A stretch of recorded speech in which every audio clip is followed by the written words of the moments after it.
This is the Detroit Sports Podcast Network. Today's episode of Doc and Jock is brought to you by Score, a new mobile app coming soon. Score is an interactive game that lets users win deals at bars and restaurants based on what's going on in live sporting events.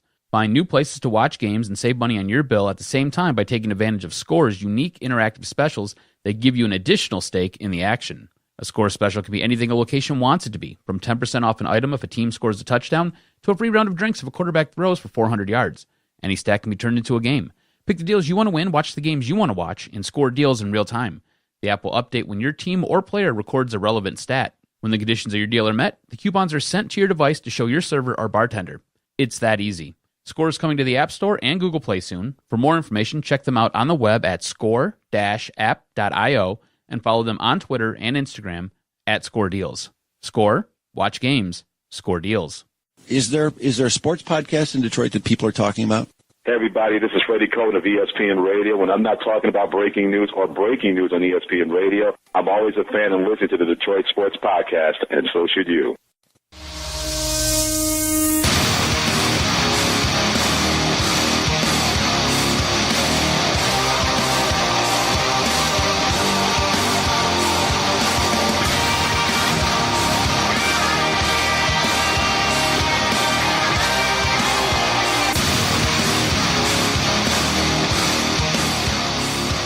Here it is, another episode of Doc and Jock on the Detroit Sports Podcast Network. I'm the Doc, John Macaroon. Joining me, my cousin, Adam, the Jock Strozinski. What's up, cuz? So I want to take this time to apologize to all of our listeners before the show even gets started. If for some reason you hear me whistle while I talk, just kind of bear with me. I ended up losing one of my chiclets in the front of my grill. About a year and a half ago, if you remember, I'm sure we talked about it on the podcast. I ended up getting hit in the face with a hockey stick, and the dentist did everything he could do to save one of my front teeth. Over the weekend, my face it hurt so damn bad. Oh no! Hurt so damn bad. I ended up going to the doctor. I went to the emergency room at like 4:00 in the morning, and the doctor comes in. And he's like, "So we're gonna stick needles in your face, and that's gonna try to help some of the pain." I'm like, "Whatever you have to do, do it." Anyways, turns out the one tooth never sat right, never really fit real well, and I grind my teeth sometimes when I sleep, and I ended up wiggling it loose. It got infected, and I had to lose a tooth. Look at this hockey player smile. Oh, nice. Yeah. I can't wait to take a photo after this recording. It's so brutal. Oh, so my brutal. goodness, bro. Yeah. So he had to go up in there. He had to do a bone graft, and I'm gonna have to get an implant for one of my front teeth here. I didn't think there was a chance you could even be uglier, but I know. that's got to be taken care of, bro. Do you know how hard it was to sit there and get through the score read without having to be like, oh, it was so hard. I was concentrating so much on that read. What's the timetable when you getting your grill fixed? So hopefully they'll have a temporary tooth so I don't keep running around looking like a damn jack-o'-lantern. Hopefully that comes in before Thanksgiving. I probably won't have it when we go to record the Thanksgiving Day podcast, but hopefully before Thanksgiving I get it. And then it's going to be about 4 to 6 months before I actually get the implant put in, because I've got to let the cavity where the tooth came out, where the root and everything was in, I've got to hopefully the bone graft takes and the bone grows in there and fills in, and that way he's got something substantial to anchor that implant to. So before we talk about the Lions, college football, and a round of Jock Jams to end the podcast, I just got to start with this. When Jason and I recorded the Motor City Sports Rant podcast, we definitely previewed Michigan State versus Duke. And, as a Michigan State supporter, I thought, yes, this is the year. Miles Bridges came back. I felt like, okay, at the time, Michigan State was 1-10 versus Duke. Tom Izzo is Krzyzewski's whipping boy. I felt like this is the year. I felt truly that Michigan State was going to compete with Duke and actually win the game. But we did say, when Michigan State gets into big games, they always seem to struggle with turnovers. They always seem to struggle with this 4 to 5 minute scoring drought. And against a team like Duke, with the talent that they had, I know Duke was filled with a bunch of freshmen. They still had Grayson Allen. It was just disappointing and a little bit disheartening to lose that game, number 1 versus number 2, because of the fact that we thought Miles Bridges was the guy. And in college basketball, you can't discount the guy at Duke. You can't discount Grayson Allen. This would be an amazing NCAA final game. It would be nice, but the swagger kind of was taken off real quick. It really looks like Michigan State's going to be up there in college basketball this year, could be a Final Four team. But when you play Duke, when you play the big dogs, it just doesn't look like right now that Michigan State is up to the task. They played a close game, but again, Michigan State, Tom Izzo, 1-11 versus Mike Krzyzewski. It's unacceptable. I don't know. I think it was a good game the other night, and I know what you're saying. I think you have to look at the big picture here, and this is something that we talk about every year. It's what Tom Izzo does. He's going to run this team through the ringer very early on. They're going to get their stuff pushed in by a couple really, really good teams, and in the end, they'll come out better on the other side of it all. But so will Duke. Yes and no. Because here's the thing. When tournament time rolls around, does Duke really scare you? They haven't really scared me in a couple years. Michigan State, on the other hand, I think this year, Michigan State might be a Final Four team right now. That's barring injury. That's barring whatever happens throughout the rest of the season. We've got a long way to go. But I think right now, Michigan State, you can make the claim that they're a Final Four team. You got Miles Bridges back, and you've seen what that guy can do and what he means to that Michigan State team. And you've got Tom Izzo, who's done it before. One of the best coaches in all of college basketball. So, look, I don't get worried about it. Don't be upset. I know what you're saying, and I know you want to beat Duke and you want to beat Krzyzewski. I get it. Don't worry about it, though. It's all part of the master plan. Here's why you worry. Michigan State on offense pretty much held up with Duke. The game was tied with about 4 minutes left, and you got to ask yourself, okay, when the game's tight against a national powerhouse, who's going to take the shot? Is it going to be Miles Bridges? Came up a little bit short. Is it going to be Jaren Jackson? He missed a couple ends of the one-on-one for free throws, and this is a guy that, by all accounts, his strength is shooting free throws. Late in games, the big question is going to be who's going to score the rock against a tough team, because this is what it's going to look like against Duke, against a Kansas, maybe Kentucky. You know that Michigan State's going to be within a couple points here and there. Who's going to step up? It's going to have to be Miles Bridges, and you hope that a loss like that fuels him. But it's unfortunate because you're not the big dog. You did come in number 2 ranked against number 1 Duke, but it would have been nice to set the scene early. Put a little bit of fear in Duke, because Duke is Duke. You know that. They walk around with that swagger, similar to Michigan fans. They walk around with look, we're Duke, we're the class. You got to come up in here and beat us. And now they walk away from that game going, look, we can compete with Michigan State when they're being touted as one of the best teams in all of college basketball. Duke now gets a lot more swagger going on throughout the rest of the season. So I would have liked to have punched them in the mouth, let them sit on that loss for an entire season, because I would like to see Michigan State Duke again in March, but I would not think at any level that Michigan State would be a favorite in that matchup. I would always pick Duke, no matter what. But look at it like this, okay? Michigan State was able to hang with Duke, and that game didn't really get away until the very end there, right? So Michigan State was able to hang with them. Izzo can now take that and use that as motivation. He can fuel their fire with that, being like, look, they're the best team in all the land. You were able to hang with them except for the final 2 minutes, the final 50 seconds, whatever he wants to sit there and point to. You were able to hang with them, and you were able to go toe-to-toe with them. And you know what? Miles Bridges, you came up a few seconds short there shooting the rock. Jackson, you sat there and you missed some 1-and-1s, and those were key. So you know what? You need to go work on these things. It's up to you guys. It's on you guys to sit there and want it more and to fix the problem. So get out there and fix the problem. I think he's already got a better team than he had last year, and I think you're going to see it on the floor. And you're going to see, by the time it's all said and done with, you'll realize this team is going to be very, very good, and it's all part of the master plan. I don't think Izzo ever shows his hand in these first couple games during the week. I think really and truly what he does, he just kind of rolls the ball out. They go through some very simple plays. It's nothing too extravagant where he's really trying to sit there and break down Duke's defense. You know what I'm saying? He's just out there like, let's just go play. Let's see what I got. That's really what he's looking for. He wants to know what he has, because none of these games really count. They do, but they don't. Do you know what I'm saying? If that makes any sense. You got to win the Big Ten. You win the Big Ten, then you go into the Big Ten tournament, you win that, and then from there, that's when everything really starts rolling. These games right now, they're fun. It's fun to talk about. And hey, if you get a big win against Duke, hey, congratulations. But you know what? In the grand scheme of it all, it doesn't mean anything. It means more that they lost than it does that they won. Should we take stock as Michigan State supporters that Tom Izzo, arguably one of the best coaches in college basketball, only one win versus Duke? I mean, there's always that program that owns you. There's always that program that potentially is the elite in college basketball, and Duke's one of them. But at this point in time, it is a little bit alarming that, Tom Izzo hasn't found a way to beat Duke a little bit more. I mean, 1-11, you would think maybe A more respectable number would be maybe 4-7, 5 wins. But it seems like in these contests when Michigan State has to face Duke, it just seems like Duke has the better talent. They have the better coaching. Here's the problem, though, with this game. Michigan State got out-rebounded on the offensive side. I mean, you let Duke basically have so many second chances by not being able to rebound the basketball on their end.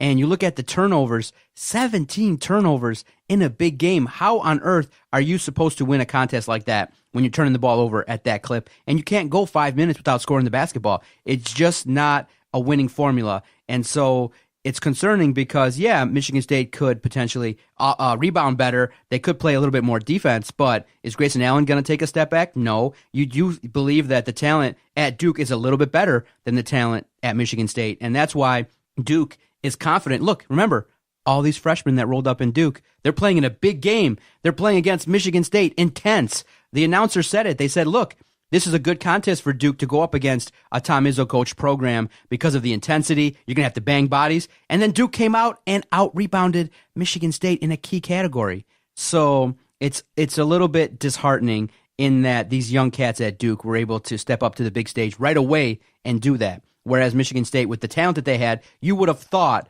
they would have out-rebounded Duke. You would have thought that they would have played a much cleaner game. So that's what's concerning, is that in this kind of a contest with a team like Michigan State, you thought they would have played a little bit better, a more complete game. They didn't, and I understand. Michigan State probably will be there. I don't see a scenario where Michigan State's going to have an early exit, but it's a little bit concerning that against a big dog, that was the performance that we saw. See, I would be more interested to see, and I actually was able just now to pull up the actual breakdown of the series results when these games were played, because I don't care that these games are played early in the year. I'm more concerned what takes place in March when it's all on the line. Is Michigan State able to go toe to toe with Coach K? You know, can he sit there and can he get the job done then? I'm not worried about what's going on in November. I don't care about what's going on in November or December. In here, I'm gonna break this down for you.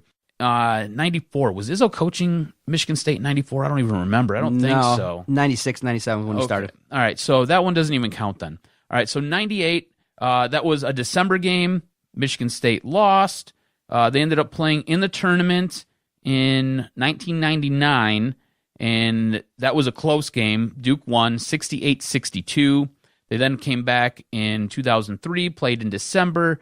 They played in November in 2004. They played in March in 2005, and Duke lost that game to Michigan State. So now when it's all on the line, they're 1-1. Michigan State blew them out 78-68. In the tournament? Yes. 2005? Yes. That's their only win versus Duke in the Tom Izzo era. And then it's 2010, it's December. 2011, it's November. They then play again in March in 2013, and Duke ends up blowing Michigan State out 71-61. And then it is, so now 1-2 when it's all on the line. And then it's November for 2014. We got another one, 81-61. That was 2015. You remember that? I remember that. That was when it was all on the line. Not so good there. So 1-3 when it counts the most. And you're right. I guess looking at it that way, I would like him to be a little bit closer to the mean than, having it skewed so much. But look, Coach K is a great coach. Duke is that program. You know what I'm saying? It's one of the top 3 programs in all the land for college basketball. It's what it is, dude. It's what it is. That guy gets, ESPN like top 100 recruits left, right, and center, and nothing you can do about it. Michigan State's lucky to get 1 or 2 of those types of guys every single year, It's just how it is. Look, when it's all on the line, I'm going to take Coach Izzo over Coach K. It's just the way I'm going to do it. Oh, no. I would take Coach K all day. No, Results. I'd take Izzo. Rings, baby. He's flashing those rings. I'll take Izzo. Plus, look, as many things that get said really good about Coach K, he might cheat. You don't know. There's no doubt in my mind that Izzo does not cheat. Izzo follows the letter of the law to the T. Coach K, maybe he's much better at hiding stuff. I don't know. I'm not saying, but I'm just saying. You know what I'm saying? Always exciting to talk college basketball, one of my favorite sports, obviously covering Oakland basketball, and I love the 2-hour games. I love the way that the competitiveness, kind of takes over these young kids in college basketball. Really an interesting sport, and one that we definitely will follow throughout this season. All right, let's talk about the Detroit Lions. Most people, when they watched the contest versus the Browns, had an expectation that the Lions were going to do some things. So prior to the game, I had asked, I said, on our Twitter page at Detroit Podcast, I said, do you think the Lions could beat the Browns by 14 or more points? Because I felt like that was a reasonable number to expect the Lions to defeat the Browns by. And many people said, no, the way that the Lions play is definitely a little bit down to their opponents sometimes when the Lions are facing opponents that are lesser than them. Some people even felt like there was a strong chance the Browns would win the game outright. But in the end, the Lions, 14-point victory, a lot of great things to take away from this game. But one of the first things that people did notice is, how on earth are you going to come out and play like that early in the game, getting down early 10-0 to the Browns? Yeah, look, this was a game that was pretty frustrating. And at no point while I watched this game was I ever concerned that the Lions were going to lose. I was more upset at the fact that, how are you playing like this? How are you playing like this to the Browns? Of all teams, Cleveland. And Cleveland's run game totally gashed the Lions' defense. Left, right, center, up, down, everywhere you want to go. That run game sat there and just took off and got Cleveland rolling. I mean, Isaiah Crowell had a good game. Isaiah Crowell hasn't had a good game all season long. And this guy put up 90 on you and scored a TD. I put a lot of the blame and a lot of the onus of this game on the Lions defense. I thought the offense did an all right job. I mean, for the most part, the offense did a pretty decent job. They started slow. They didn't really come out and do a whole lot that first quarter.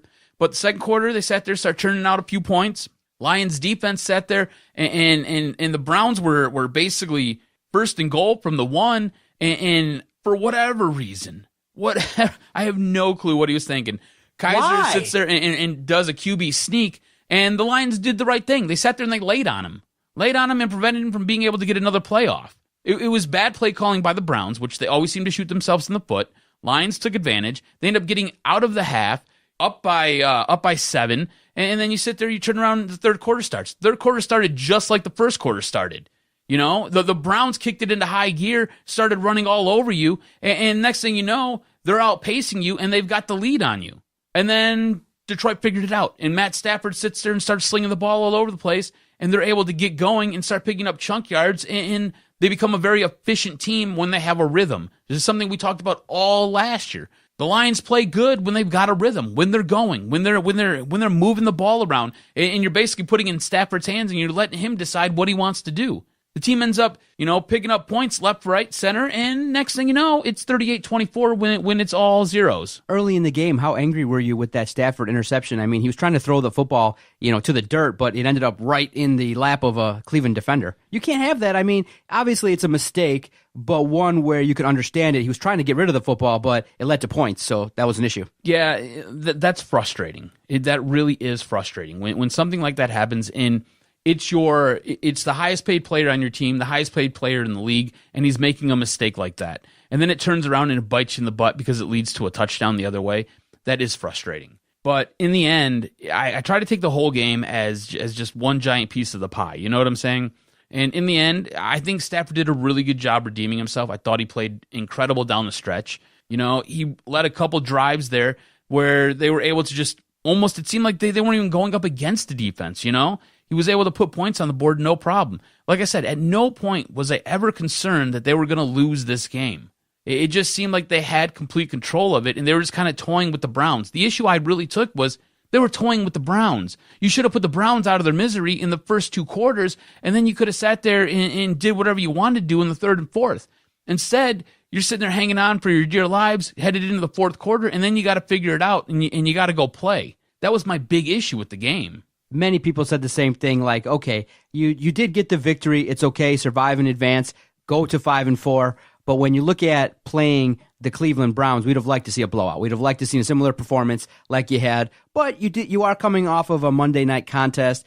Sometimes the team with the extra day can perform. The Browns are coming off a bye, by the way. Exactly. So it's like an extra 11 days. Props to the Lions defense, though. One thing that you always preach to your defense is if you can, pin your ears back and knock the quarterback out.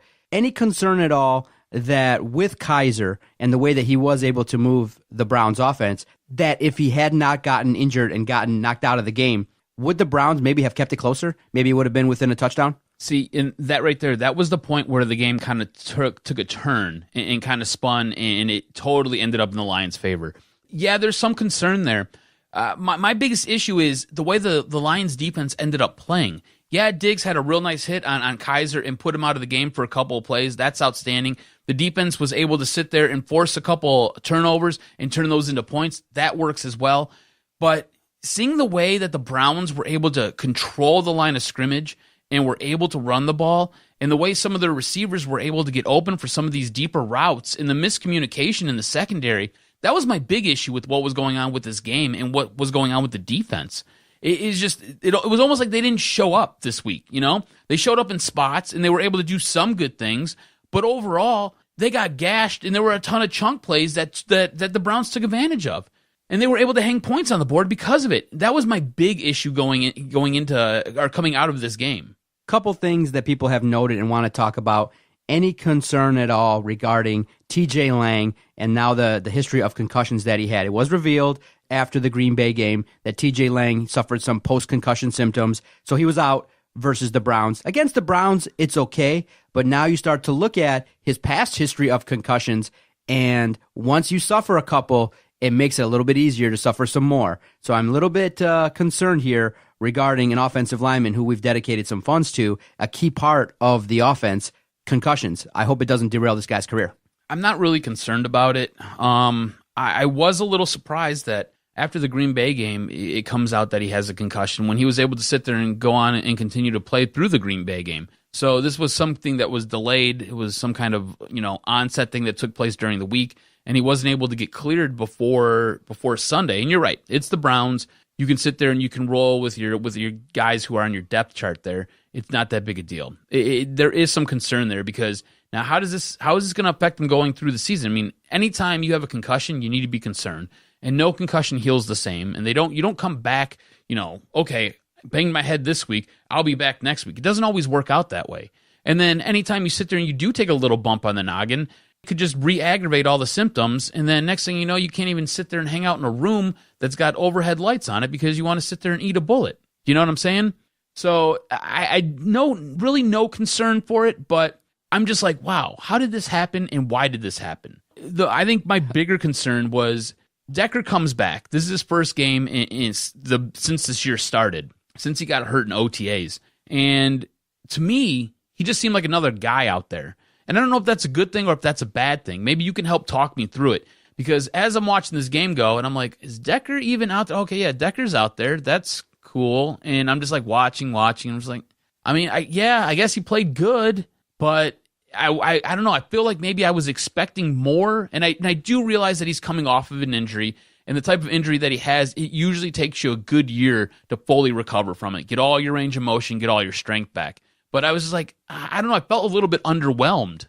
Yeah, because I understand where you're coming from. The expectation is once you're cleared to play that you're ready to go. Like this is the Taylor Decker of old. But when you come back from an injury, you sometimes maybe are coming back at like 85%, where you can play and you can, play 20 snaps or so and help the offense out. But in terms of, is he at full season form? Is he in a form where you say that's the Taylor Decker of old? No. And you can really realistically say that the Lions recognize that, hey, we're not going to utilize Taylor Decker the entire game because it's very important to protect Matthew Stafford. So they had their game plan. He returned. And because of the fact that the Lions running game is so porous, we were hyping up Taylor Decker as when this guy returns, maybe we can finally get that 100-yard guy. Did that happen versus the Browns? No. We still are waiting here for this Lions team to establish a 100-yard rusher now. As a team, they got 100 yards. Yeah, combined, as a team, that's fine, but it really is becoming kind of comical regarding the futile running game of the Detroit Lions. But listen, relax. Taylor Decker's back. The schedule does lead itself, when you look at it, that this Lions team has a chance, small, has a chance to run the table. They have a chance to win the majority of the games the rest of the way. There's no team that's just going to scare you to death. I'm glad we're not playing the Saints the way they're playing right now. Yeah, that's for sure. Right? You're playing the schedule. You're playing the likes of the Ravens, the Bears a couple times. The big game, though, the one that everyone's highlighting, everyone circled it, after the Bears this Sunday, you play Minnesota. And Case Keenum is doing some things He has earned the trust of the organization. He's been the starter, even though Teddy Bridgewater is back. Case Keenum is doing some things. He's running that offense flawlessly. Stupidly, I left him on the bench, and I see 40, 50 points every single week, so he's going to earn his way into a starting spot in my fantasy league.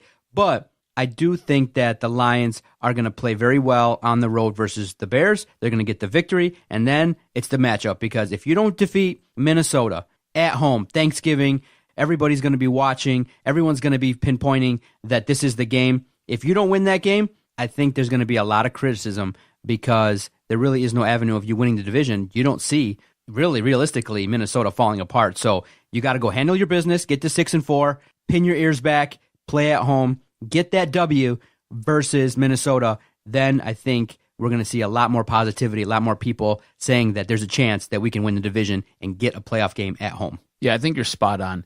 I mean, you got to take care of business this week, right? You're going to go on the road. You're going to go to Soldier Field. You're going to take on the Bears. So you need to pop Trubisky as many times and as often as you possibly can. You want to make his day a living hell. You're going to need to have that defense figure out how to stop the run, because they sure as hell didn't do it against the Browns this past weekend. And we all know Chicago likes to run it, and they got a two-headed monster up there. You need to take care of all that.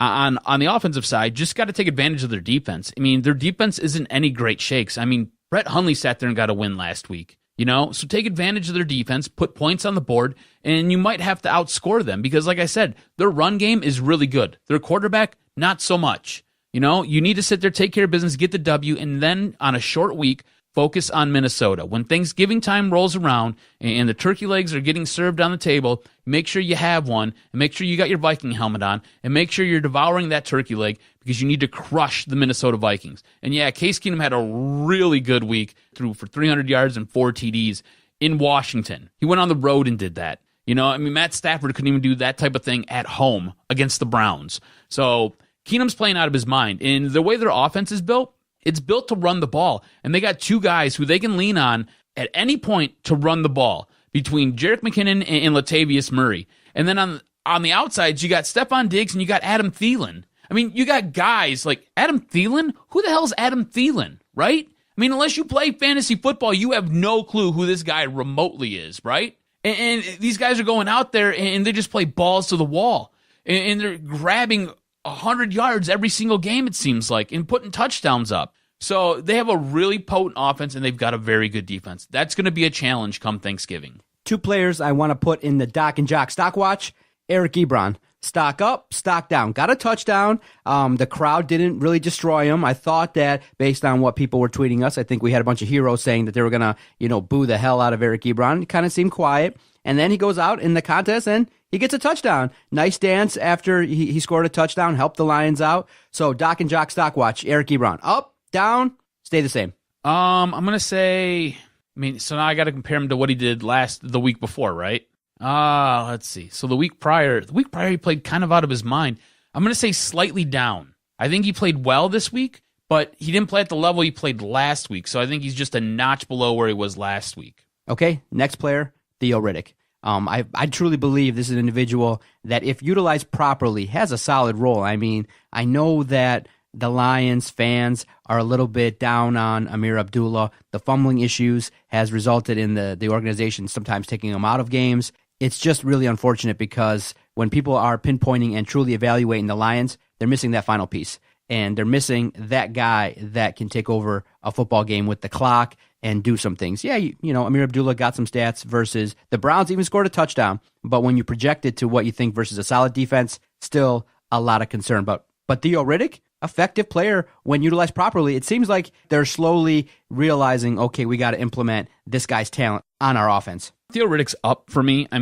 He had their longest run of the day. He only had 4 carries. Do you realize that? 4 carries. And he's probably your best running back that you have on this team, because you don't ever play Zach Center. That blows my mind. You believe in Amir Abdullah that much, and he gives you that little all the time. So Theo Riddick had 4 carries for 35 yards. On top of that, he does things out of the backfield catching the ball. And I think that's where he really shines, is when he's out of the backfield catching the ball.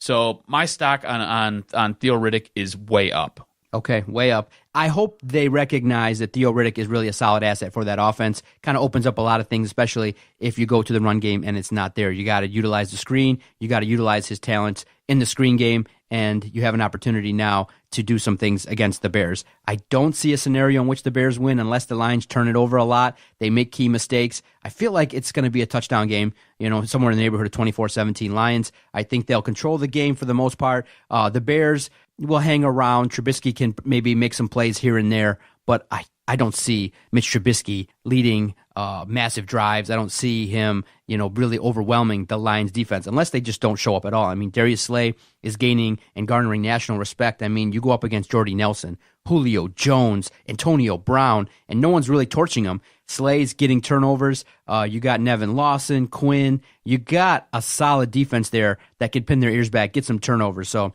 I don't see too many scenarios in which the Bears can walk away from Sunday with a victory. Yeah, I agree with you. I think this game is going to be all Lions. I already told you how you got to handle it and what you got to do. And I don't believe in Mitch Trubisky. I mean, I think maybe in a year or two he might be a better quarterback, but right now, the way they're basically trying to control what he does and how much he throws, and I just don't think it's a very complete team. I think if you're the Lions, you go in there, you take advantage of it, and you come out with the W. Get in, get out, beat them up early, and that way you can maybe try to reserve some energy because you're going to be working off a short week coming up. So you got to go in there and you got to be efficient.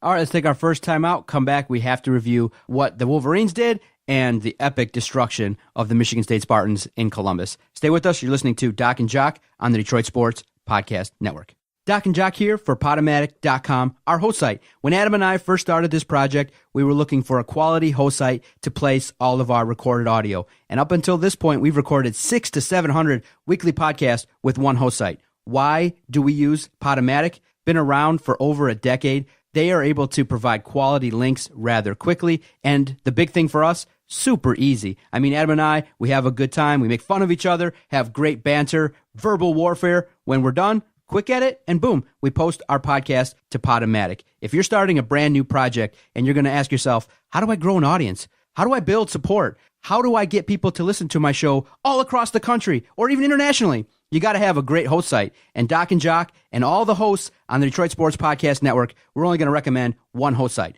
Podomatic.com.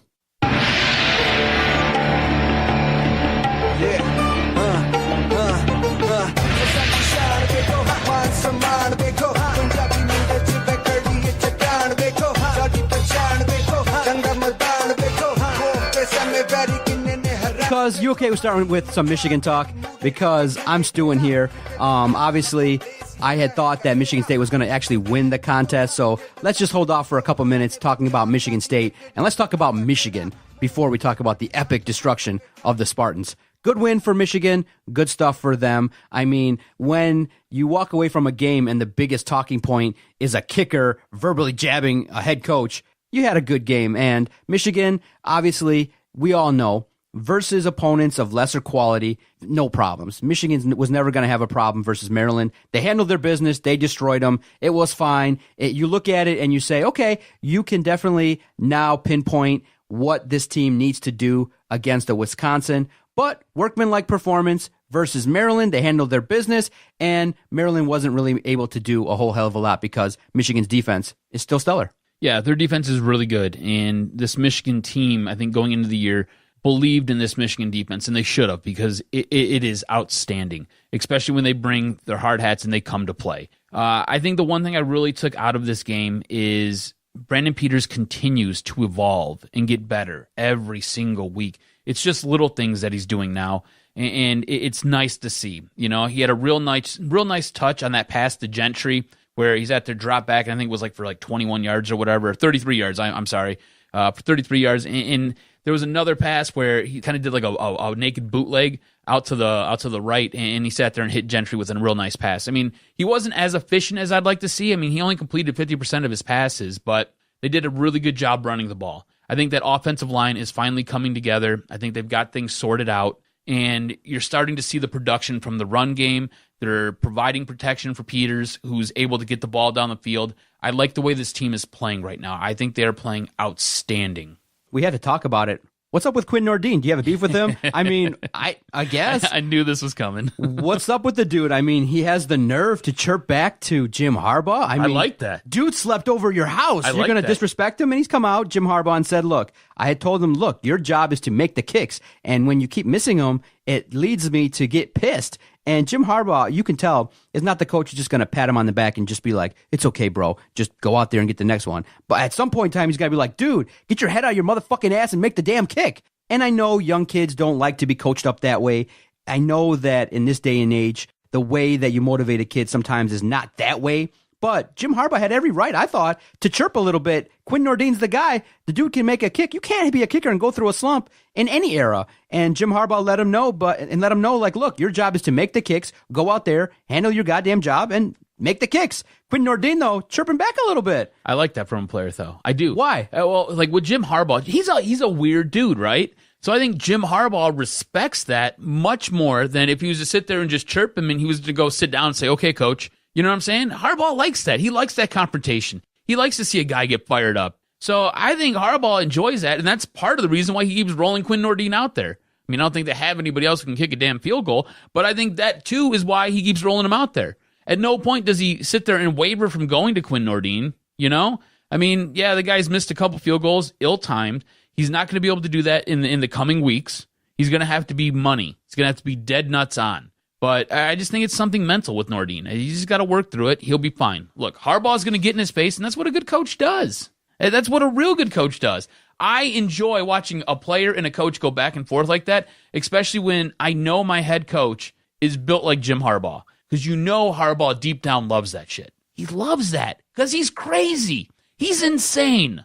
Harbaugh's the kind of coach that you sit there and you set up 4 2x4s and you lay him across, and he'd go up there and he'd try to break them all in half with his forehead because he's a nut. It's what he is. So he loves that confrontation from his players. You know, I mean, as long as Nordine doesn't get super disrespectful about it and just says, come on, coach, what the hell do you want me to do? You know, it's whatever. You can go back and forth. Sometimes you need that. Look, you've played sports. I play sports. It's what it is. Sometimes you need to blow up, you need to get it off your chest, and then you just keep it moving, man. Yeah, I ask myself that all the time when you see coaches yell at players and they kind of look a little bit frustrated that they're getting yelled at. Sometimes even after a good play, you know, the coach wants it even done a lot better. But I would say if a coach was like that with me, I probably would like that. I want a coach always to help me to get better. But from time to time, I just would maybe utter a cuss word under my breath or just tell myself, dang it, you know, I don't want to be yelled at in front of everybody. And nowadays, like I said, with so many cameras and you know, podcasters and shows, people will. You're the marshmallow man. Yeah, You're so soft. We'll hone in on stuff like that. Exactly, that's what I'd be called.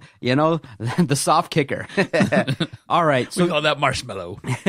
So Michigan now this weekend. This is the game. Wisconsin is undefeated, and they really haven't had a real test. I do believe Michigan's going to provide them a test going to Wisconsin, but I don't see the scenario in which Michigan wins the game unless they force a bunch of turnovers and they're able to hold on to the football through the running game. I feel like Wisconsin has a very solid team, and I do feel like they know what's ahead of them. They have a spot. They have a chance to get to the college football playoff. They've set up a schedule that kind of makes sense for them, kind of keep it easy and light. But now they have to face a Michigan team, and Michigan's, I do believe, going to play their best football game. It will be competitive, and I don't see a scenario in which the game's a blowout in any fashion, but I'm not seeing the avenue yet, and I'm sure you'll tell me. How does Michigan win against Wisconsin? Because people are looking to this game to kind of salvage the season for a Michigan team now that had a couple losses and some embarrassing losses to their rivals. I really think it's going to come down to this defense. Michigan's defense is going to have to pull out this W against Wisconsin.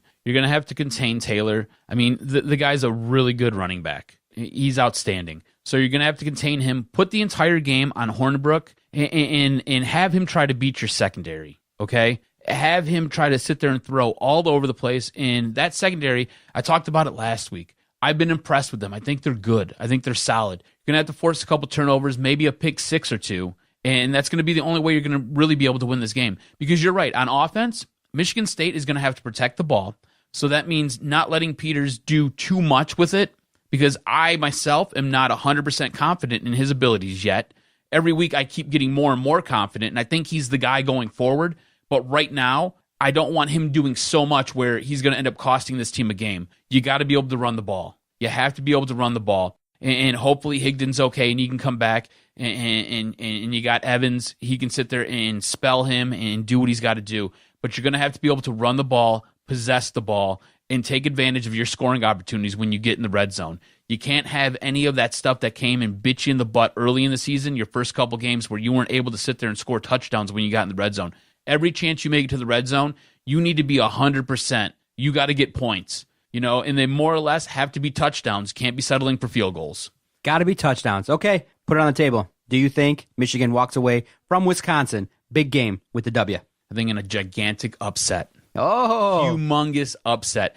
I think Michigan ends up coming away with a 2-point victory here. 2-point victory. 2-point. It's gonna be something weird with the score. Like Michigan's gonna probably miss an extra point, or Nordine's gonna miss an extra point, and the next thing you know, he comes up money with like a 48-yard field goal, and they win by 2. Quick note before we start talking about Michigan State.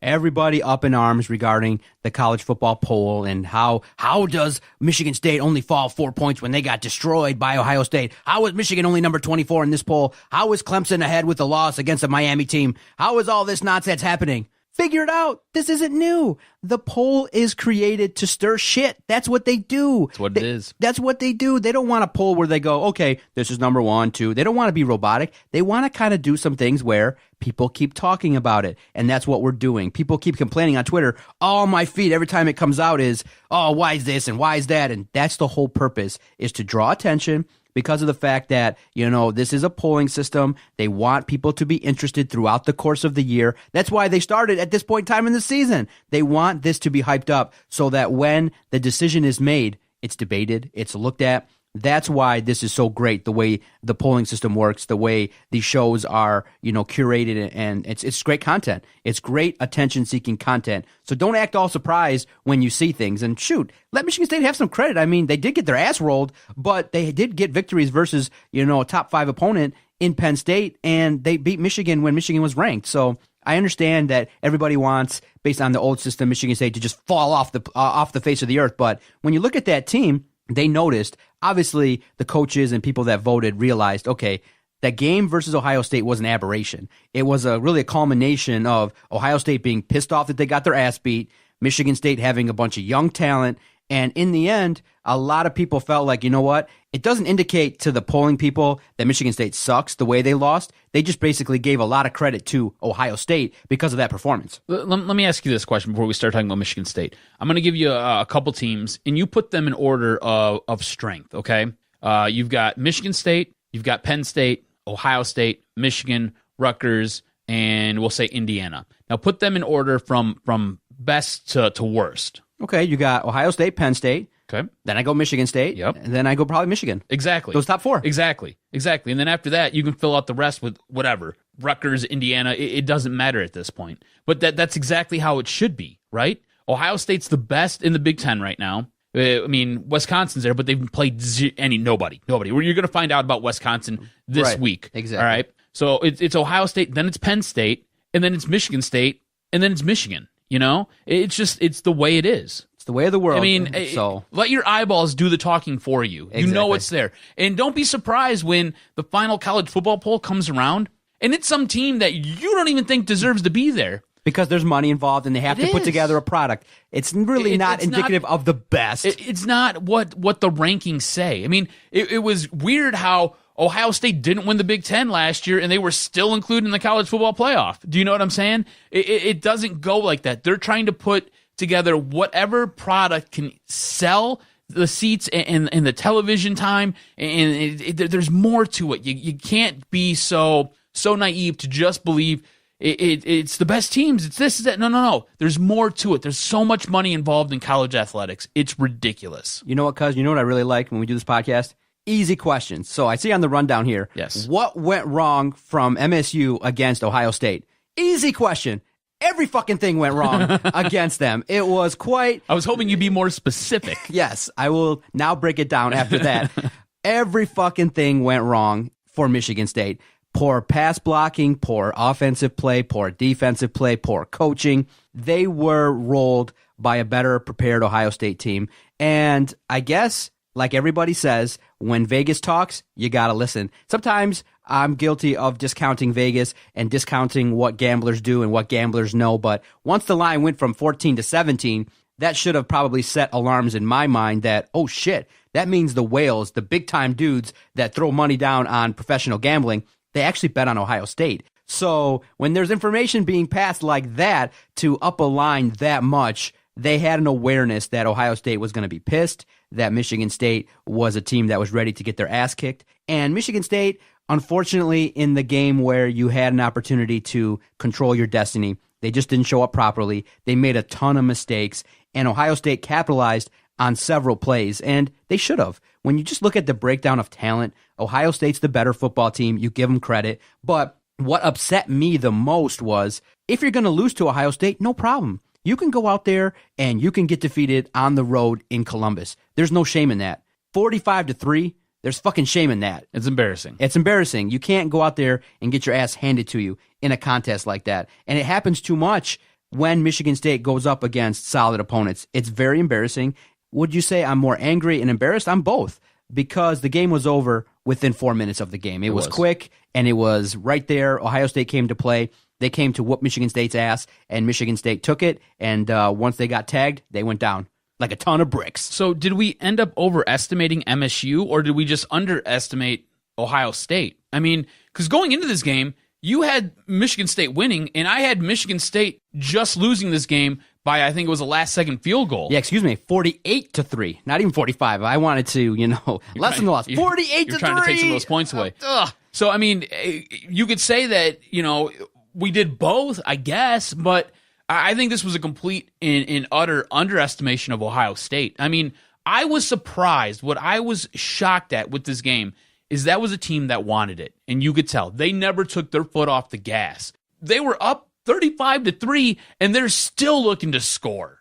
You know what I'm saying? Yeah. They wanted the football, and they wanted to put it in the end zone, and they wanted to give it and stick it to MSU. Every single opportunity they had. Oh, look, there's Weber running again. I mean, that's what blew my mind, because you don't ever see. You had that one game against Rutgers where Michigan did that, right? They sat there just out of spite in the fourth quarter. They sat there and it was an easy touchdown. They just went and ran it in. But you don't usually see Michigan or Michigan State do that type of thing. Penn State did it earlier this year. But Ohio State, every time they had the chance and they got the football, they scored. There was no stopping them. Michigan State couldn't do a thing to sit there and prevent Ohio State from getting into the end zone. So I think overall, maybe we just underestimated OSU. Yeah, because we thought that once they lost to Iowa, that maybe they would, be sully, that they would come out and have a lack of confidence. But no, in the end, what had happened was Ohio State, they took that loss. They took the notion that Michigan State, I think, had won the previous 2 games in Columbus, and they took that anger and frustration and just dropped it on Michigan State. And so sometimes, like the great Lou Holtz said, that you're coaching a new team every week, and we would hoped, and in terms of how I looked at it, I was hoping that Ohio State was going to be down on their luck, that they would feel like, oh my gosh, we wasted an opportunity to do some things. We've got our second loss, and you'd hope that maybe that the momentum would swing in the other direction. But sometimes when a team has their back against their wall, they come out punching. And I'm sure Urban Meyer told them, look, you put a hurting on a Michigan State team, a ranked opponent, an opponent technically that was ranked higher than you going into that game. When you go out there and you destroy them, that will show the committee that, hey, we belong. And so Urban Meyer, he dialed up the right speech. He dialed up the right information, because Ohio State looked like a different football team. They look like a team that, had they lost, they would have all lost their scholarships. And that's what we hope for Michigan State. You just always hope. Look, we all know it's Michigan State. They're not a national program, okay? They want to be, they have been, but a national program, they play better in bigger moments. A national program, sometimes when you're punched against the wall, when you're punched, you come back and you respond. You score some points. You don't get destroyed by Alabama a couple times. You don't get destroyed like this versus Ohio State. National programs don't do that. You can lose, but not like this. So we all had hoped that Ohio State was going to roll over. They didn't. And Michigan State goes on. It's still, I'm not saying by any means that this is a terrible season, but hell no. It's great. 7 wins. This is a really I had good them capped season. at 6, so it's a good season. Yeah, we Look, underestimated I Ohio anticipate State, but them beating Maryland, and, Yep. and I expect them to 9 crush wins. Rutgers. That's awesome, right? So, I mean, going into the season, yeah, you're going to be 9-3, and you're Yep. possibly going to have a chance to play for your 10th win. No problems. And this is a team that won 3 games last year. 3 games last year. Now they're going to be 7, have a chance to win 10 games.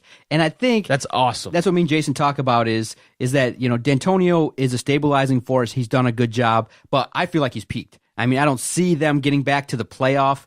I have to be convinced that versus big time opponents, and it's really not a knock on D'Antonio. It's just Michigan's getting better, Ohio State's getting better, Penn State's getting better. The road is unbelievably tough for the Spartans year in and year out. Can they compete? Of course. Will they be in the conversation? Of course. But can they break through more often than not, like in Alabama or Ohio State? It's going to be really tough going forward. They got to do some special things. See, I would disagree with you. I don't think he's peaked. I think the way D'Antonio coaches, he needs a certain mindset for Next his 4 years, players. State in the college football playoff. Probably not. But again, Shouldn't that be the expectation from a guy like me? it should. I mean, look, I expect Michigan to be in the college football playoff, but you know what? I don't know if they're going to make it the next 4 years. Right. Do you know what I'm saying? It's one of those things. We just talked about it where it's not always what you put on the field. It's about being able to sell stuff, and it's about being able to drive the revenue up. Michigan State, historically, is not a program that drives revenue. Michigan tends to be, Ohio State tends to be. Do you know what I'm saying? So I think there's an easier opportunity for those two schools over Michigan State to be in the college football playoff before Michigan State even Exactly. is, even if Michigan State's better. One-loss team, But that's yep. not D'Antonio's fault. Right. And I think his biggest issue is he needs a team that's got to be so upset and so mad, and everybody's got to be talking so much crap. He's got to be able to put a chip on their shoulder. And when that chip is there, he's got to be able to sit there and nurture it and make it bigger and make it badder and make it meaner and make it to where basically you're so whipped up in a tizzy, you're ready to rip your own mother's face off because you're so mad. Quick 2 notes before we take our final timeout. Do you think that maybe in a blowout loss, Messiah DeWeaver should have gotten to the game a little bit sooner? Absolutely. A lot Absolutely. sooner, right? Absolutely. We want to see what he could do. This is something I was tweeting you about, and I was like, look, if Ohio State goes down and they put up another touchdown, now they didn't at the time, but if they go down and they put up another touchdown, don't you think you need to start a different quarterback? You got to take Lewerke out, and it's more for self-preservation. You don't want the kid to get hurt in a blowout loss that you have absolutely no chance of winning. And you were like, yes, absolutely. And I was like, yes, absolutely. You need to yank this kid, save him, because we talked about it. He's going to be special. There's no reason to put him out there and risk him getting hurt. Made no sense to me. When we saw Messiah DeWeaver, you saw what happened. It was not very Not good. very good. Sacks, some situations where he looked a little bit like he had the deer in the headlights. So I think they knew that versus a team playing like that you risk also. Remember when we used to talk about him being the second coming of Christ for Michigan State? Not like that. Not when you're playing a pissed off Ohio State. You don't want to roll like that. No, well, not against that team. But No. I mean, I remember us talking about him being like, well, maybe Messiah's going to be the man. Right. He will be the Messiah. Listen, the potential alert was high on him, but then reality hit. Look, we just want to have someone that we praise just come through and be that guy. And the latest guy from Michigan State is Brian Lewerke. Good for him. But against a big-time opponent, he just wasn't able to, really overcome the factors that Ohio State was bringing to the table. But going forward, I expect them to defeat Maryland and Rutgers. 9-win season. It'll be respectable. I agree with you 100%. I mean, they did a really good job this season, bouncing back from where they were last year. I expect 2 wins to close out the season and then get ready for the bowl game. And you'll be playing for your 10th win. And depending on who you match up against for your opponent, you got a real good shot at putting up 10 W's this year. Final timeout. We'll come back here with Jock Jams. I got a lot of questions to ask the Jock, and he's ready to deliver. You're listening to Doc and Jock, Detroit Sports Podcast Network. Thank you, everybody, for your continued support. We greatly appreciate it. You can find our podcast daily anywhere you can find recorded podcasts. Podbay, Podomatic, Stitcher, iTunes, our website, DetroitSportsPodcast.com. We greatly appreciate all the new subscribers, all the new listeners, and everybody that follows us on our Twitter page at Detroit Podcast. It makes it fun when the Lions are playing the Browns and they get off to a slow start. We get a bunch of fan interaction when we put up our daily polls. A lot of people have some fun comments. All the retweets and likes, it doesn't go unnoticed. We see it all. You can follow Adam at AdamRSTROZ. Get in on the fun. If you like bantering with Detroit sports fans, definitely feel free to message us at Detroit Podcast via the Twitter platform. We believe we're the most interactive Detroit sports Twitter page, and we greatly appreciate all the fun support. And also the free and easy way to support us. Keep checking out our website, DetroitSportsPodcast.com.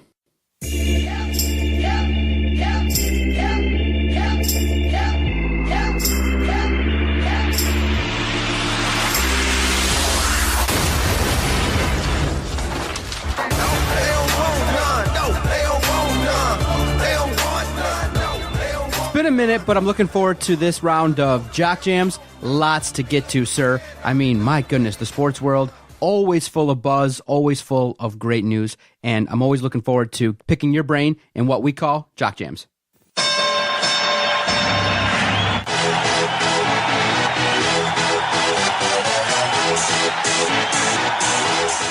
All right, kicking this off, we got to talk some baseball. Obviously, with the Tigers, we have to look at the current roster. Who's going to stay? Who's going to go? Lots of talk regarding potentially Ian Kinsler, Victor Martinez, Miguel Cabrera.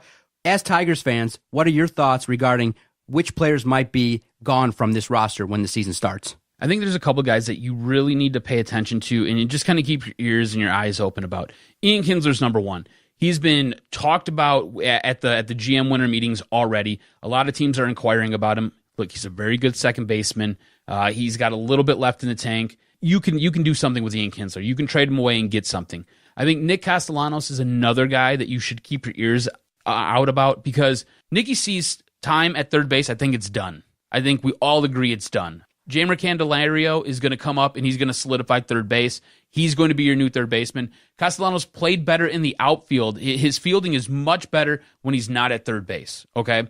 So there might still be a role for him in Detroit, and it might be playing right field, but he's no longer going to be your third baseman. So if you can get something for him, if there's some talent out there that's going to make a difference in this team going forward, because look, it's going to be a long rebuild. It's not happening this year, and it's probably not happening next year. It might happen year 3, but more likely it'll probably be year 4. Nicky C's contract's up in 2 years. You can trade him away, get something now that's going to help you when everything starts to kind of culminate and come together. Another guy I would be concerned about them bringing back is Victor Martinez. You don't want a guy like this. It came out last year that he was a complete cancer in that locker room. You've got a very young team who is very impressionable, and there's no reason to have a veteran who feels entitled and doesn't seem like he's a team player. It seems like he's only there to cash a check. No reason to bring that into your locker room. Let that influence and poison what might be a good clubhouse. I mean, we've seen it with a team like the Twins. Really young team, gets a little hot. They're sitting there making some noise, and they're able to keep it up for most of the season because there's nothing inside that clubhouse tearing it apart or distracting it. You don't need a guy like Victor Martinez. I'll be very upset if they bring him back and put him in this locker room. Michael Fulmer's another guy. I mean, this is something me and you have talked about. I don't want to trade him. I would like to keep him. And especially after having his elbow surgery, his value is a little bit lessened. But at this point, I've kind of come around to your side of the table. You know, he's a guy who has a delivery where elbow issues are probably going to be a thing going forward for him. If you can trade him, you can get something for him. It's going to help you out in 2, 3, 4 years. You might have to do that because by the time everything kind of comes full circle and it gets better around here, Michael Fulmer probably isn't going to want to be here, nor will he be. So it's one of those things you got to look for. And look, this is a guy who won Rookie of the Year. He was an all-star. This is a guy who can basically do it all. He's a guy who's ready to help you win now. So if you're an organization that's ready to win now and you need an ace, he's a guy that you can go get. When we cover the Tigers, it's going to be a very fascinating year because we've been talking about playoff success, breaking down managerial moves. Now it's going to be shifting over to player evaluation, just seeing steady incremental progress. And I wonder how it's going to be with the fans and how they respond to a team that's probably going to suck. I think we're going to have to go down to Toledo and watch some Mud Hen games just to see what's coming up the pipeline. You know what I'm saying? Exactly. All right, a team, though, that's not sucking, the Detroit Pistons. Oh, my goodness, 10-3 start. People are buzzing a little bit. Talk a little bit has diminished regarding the attendance, and people have kind of talked that to death. And most people believe that if they do continue to win, the fans will come back. But the Pistons' play of late, when we break it down, has been very impressive. Tobias Harris named Player of the Week. You see Andre Drummond contributing. You see Reggie Jackson facilitating that offense a lot better. You see what a player with the caliber of an Avery Bradley can do to a team, a guy that can bring swagger to a ball club. And I think that bringing him in was the perfect move. Changing up the offense has been amazing. But some people are still skeptical. Do you think these Pistons are for real? I think the way they're playing right now, they're absolutely for real. I mean, they're playing incredible basketball. Honestly, it's whoever can score 100 points is going to win this game, and that's basically the way we're playing. Their offense has been so efficient lately that they get out, and it's almost like a track meet. They beat you to 100, game's already over. Before you can even blink, game's already over. And they've had some really good wins in the course of this long winning streak that they put together here. They're doing really well. I think they're for real. I think this team is going to be in a good position when the playoffs come around. Now, here's my question and here's my issue, and this is where I get a little bit nervous. Can they hang on and can they do it for the rest of the season? It's very early in the year right now where we're only 13, 14 games in. The season's 82 games, and then you got to go to playoffs. Their margin for error is so thin that if things don't necessarily work out the right way, this team, I feel like it could go either way. You know what I'm saying? They could either sit there and a guy like Avery Bradley can come in and help stabilize them and get things righted right away, or it could totally go off the tracks. And next thing you know, you're on like a 10, 15 game losing streak, and we're talking about them possibly being an 8 seed, where right now they're like a 2nd seed, I think when everything kind of comes down to it and we're looking at this team come playoff time, I think they've got a real legit spot to be in that 3, 4, 5, maybe 6 area. And I know that seems like a lot, but you got to remember how it's all going to kind of shake out when it's all said and done. Right now, I mean, they're leading the Central, and look, Milwaukee's a good team. They've got a great player with the Greek Freak, and they added Eric Bledsoe. So that's a team that you're going to have to watch out. On top of that, you got Cleveland in your division still. So there are guys there's teams that you're above right now who just have firepower and can bring it. And next thing you know, they turn it on. And if you kind of slip up a little bit, you're behind them and you're totally looking up, and it becomes a canyonous gap. If they keep playing the way they're going, I think they're legit. I think they got a real good shot. They just have a very thin thin margin of error that could really trip them up and really put them behind the 8 ball. Okay, switching over to college football. Through 11 weeks of the season, a lot of names have potentially emerged as being Heisman candidates. I'm curious, who are your top 3 Heisman candidates in order from 1 to 3? 3, I'm going to start at 3. And I think 3 is kind of a clouded mix of guys. I mean, you got a guy like a J.T. Barrett. You got a Khalil Tate, who's a quarterback over at Arizona. Lamar Jackson's even in that conversation. Jonathan Taylor, we talked about him when we were talking about Michigan football. He's the running back from Wisconsin. I think you've kind of got this group of guys that are kind of in the discussion, but I don't really think they're in the discussion. I think they're just kind of there.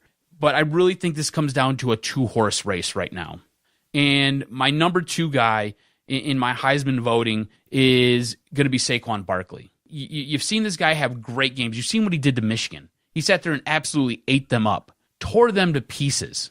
All right, and then you've seen him have games where he played against Michigan State and he was completely shut out the first game.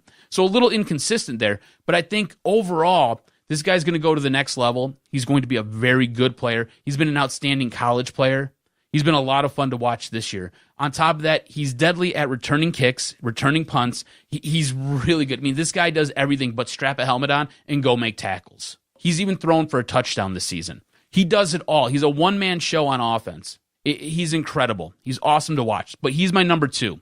Number 1, and it's number 1, and it's by a margin. It's Baker Mayfield. Baker Mayfield has been playing outstanding football this entire season. He has led Oklahoma to huge wins. He sat there and beat Ohio State. Remember him planting the flag in the middle of Ohio State's field? I mean, this guy has played incredible games against worthy opponents.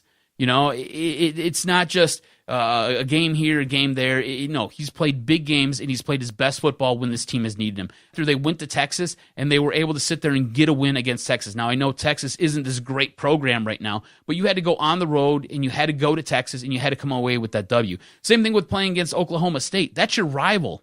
You beat them 62-52, and then after that, Mia Khalifa wants to sit there and get on your jock, and you're like, nah, I'm good. And you totally shut her down, and you post her DMs. I mean, that's like a savage-ass move, bro. That is super savage. The kid's been playing great football. He's been playing outstanding. I mean, he's been playing unbelievable this year. 31 touchdowns, 5 interceptions. What do you want from your quarterback? You know what I'm saying? The guy's been playing outstanding all season long. It's him It's him by a long margin. He's been a lot of fun to watch. Can I hit you with a bonus question? Two parts? Sure. All right, I watched the 9-round shootout, the Red Wings, and it was one of the great 3-on-3 overtimes that you saw, the Red Wings versus Columbus over this past weekend. It was awesome, thrilling. I recognize, wow, there's a new hotshot goaltender that people are raving about, because I was bitching and complaining all over Twitter. I'm like, how the fuck are the Red Wings not scoring 2-on-0, 3-on-1, all these breakaways? And all the fans were like, all the geekniks were like, dude, Bobrovsky is just an amazing goaltender. He's a G. Dude, and when you saw the shootout, I think the Rings only got 1 or 2 goals at most. One, should I be angry at that performance? Again, because this shit should have been cleared up. I mean, again, issues with the shootout. This is shit we talked about back in 2014. It still hasn't been resolved. You can't score on breakaways? 9 rounds? Good God. And part 2, how important is this homestand for the Red Wings in terms of their success this season? Well, 1, it was a 9-round shootout. What the fuck, bro? Okay. I don't think you have any right to really be upset. You can be disappointed, but I don't think you have any right to be upset. Dude, they had a 2-on-0 against Bobrovsky. A 2-on-0? That's an overtime, and I get that. They needed to seal the deal there. Bobrovsky's a really good goalie, man. He's outstanding. He's usually in conversations for the Vezina. He's an outstanding goaltender, dude. He really is. I mean, they finally got some decent coaching in Columbus, and they're putting things together. They got a good defense. So that's a really good team. It's a really good team, and he's a really good goaltender. Don't be upset about the shootout loss. It happens. Like, 9 rounds is a long time, and basically all it takes is one mistake, and next thing you know, it's all over. And that's exactly what happened. The Wings lost 9 rounds. You just kind of suck it up and you move on. You wish you were on the other side of it. Now, to your other point, this is an extremely important homestand. Extremely important. Right now, Detroit's sitting in 4th in the Atlantic. They need to sit there and come up with some big wins, especially if they want to be talked about seriously for being involved in the playoffs, you know? I mean, I know that it's a very young season still, but you got games against Calgary, you got games against Buffalo, you got games against Colorado, and you got games against Edmonton, right? And then you're going to sit there, you're going to head out to New York, take them on, and then you're going to come back home, you're going to play New Jersey, LA, and Montreal. Now, in this mix of games, you've got some really good teams, you've got some okay teams, and you've got teams that you should just take advantage of. Just jail sex them, right? Colorado's number 1 on that list, all right? You need to sit there, you need to take advantage of these teams that come and that you need to beat. The Wings need to beat Calgary. They need to have a really good showing against Buffalo. Buffalo's not that good of a team. You need to get a W there, and you need to beat Colorado. When Edmonton comes in, I'm going to be real interested to see how this team plays against Edmonton. Edmonton is a team that I think it's been on the rise for a while. They got Connor McDavid. They've got a couple other guys who are really special and fun to watch. That team is going to make noise in the playoffs this year. So seeing how the Red Wings pair up and match up against them, if the Wings can get a win against Edmonton, now we're talking. You know what I'm saying? It gives you a little room to be like, all right, cool. Maybe we've got something here. Maybe the way this team is playing, it can do some things. I don't think there are going to be any great shakes when the playoffs roll around if they do make it in there, but let's talk and reconvene after they play Edmonton. Okay, I'm looking forward to it as well. I know people that follow us are wanting a little bit more Red Wings content, and we will probably do that next week. We will have a specific Red Wings segment after we see a little bit more.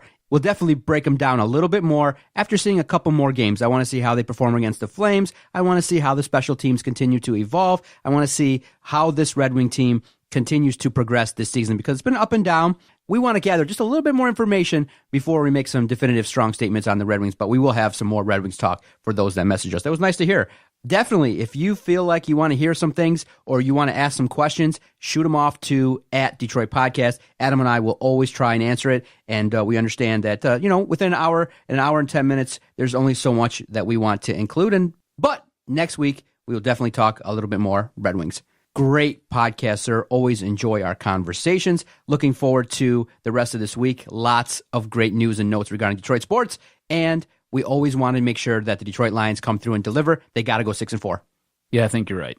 They've got to. They got to go 6-4. They have to. If they come back 500, it's going to be a rough road. For the Jock, Adam Strozinski, I am the Doc, John Macaroon, signing off. Go Lions. Go Lions. I know the Tigers are not going to be in the mix for some big names, but we definitely have to be responsible and figure out who they could target with the budget that they have. Any players that Tigers fans should look at and be aware of that the Tigers could acquire? That's not how that question Let goes. me do that again. Some guys Tigers should keep an eye on. Okay. Well, I wrote that wrong. Oh. My bad. That was my bad. Oh. So it's guys from the Tigers that might be dealt. So what the fuck kind of question is that? My bad. I just read. Okay. Yeah, okay, nope. I wrote that wrong. Wait, so what is it again? Okay, let me start that over. It's guys that the Tigers might deal, like Tigers that Are on the roster that could be gone. that could be gone. I wrote that wrong. Okay. Looking back on it, my bad. I think Jimmer Candelan. This was locker room talk. Second dick. Sorry, Detroit. Didn't quite work out. And all I can say is Detroit Sports Podcast scores. I hear voices in my head. They counsel me. They understand. They talk to me.